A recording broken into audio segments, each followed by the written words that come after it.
Well, while metro areas may be leading the trend in more downtown residential living, some smaller towns are also promoting the idea of calling downtown home.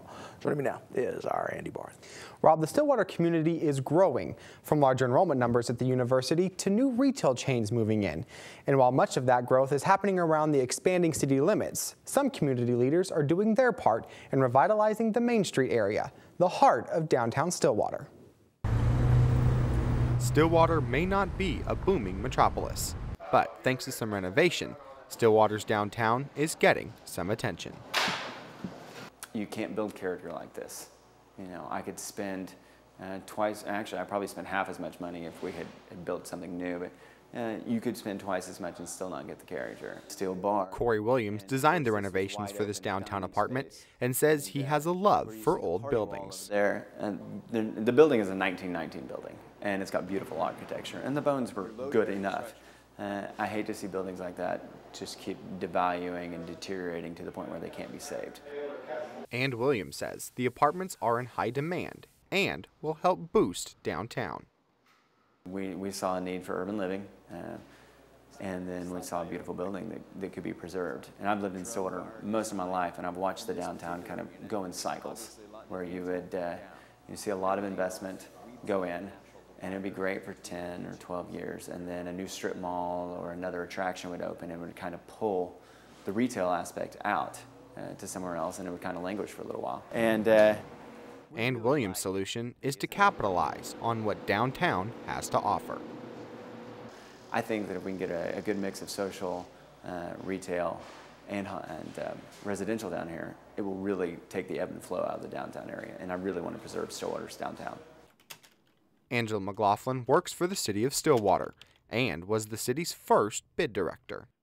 Downtowns are usually your heart of the community. That's where everything else was built around. And if you don't have that area vibrant and people want to visit it, then you lose so much to your city. And McLaughlin says the downtown buildings were meant to be lived in.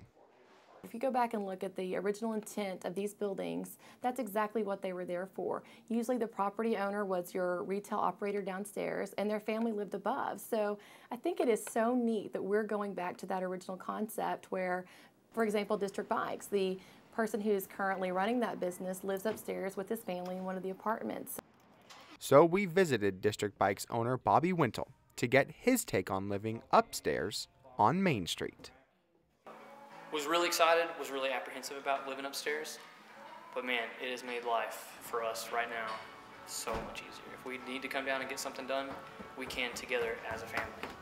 And Emery, our daughter, she just comes down with us and she'll ride her little Strider bike around, and we can get some things done, and then if she's had enough and we've had enough, then we'll just go back upstairs.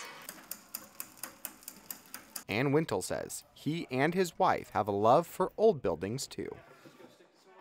We love the downtown mentality. You know, we love the idea of using what's already there, what's already available, and also we love history and culture and community.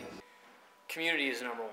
You know, and Williams says downtown has a special feel. Indoor seating, I think it just provides a sense of community. While you can shop at other locations and in different strip malls, you don't get the same feeling that you get whenever you're in the downtown area and you're walking around and there's people milling about.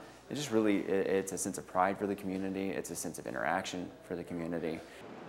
And while the building is a major downtown attraction, Williams says there were some learning opportunities along the way. It's a learning process. You know, you have to know that everything's going to get replaced. In fact, when we bought the building, I didn't order any inspections because it didn't really matter what the answers were. We knew that we were going to have new plumbing. We knew we were going to have all new electric, all new heat and air. And so if you approach it with that kind of mentality that everything is going to be brand new, it's not that bad of a deal. Williams says Stillwater has done its part when it comes to revitalizing downtown. I think that it's imperative for a community to have an active, vibrant downtown. And Stillwater's has been great, and we owe a lot to the City Council for putting in the bid district a few years ago. And then we have some local entrepreneurs in Aspen and Zanotti's and Summit Company that really keep a lot of people down here. Building lives and businesses while bringing a city center back to life. Now, Stillwater's downtown area is still changing. Corey Williams says another residential building is already coming along with more unique restaurants on their way. And it looks like you found the same trend there that I did in Oklahoma City, business owners actually living above their businesses. That's right, Rob. The view may not be as nice as it is in downtown Oklahoma City, but the residential properties available in Stillwater are considered a hot item. And I guess it's really not a new trend, maybe just to our generation. That's right. Shopkeepers living above shops goes back for centuries, probably for the same reasons that more and more businesses are moving to downtown Stillwater, both efficient and easy. All right, thanks for the story.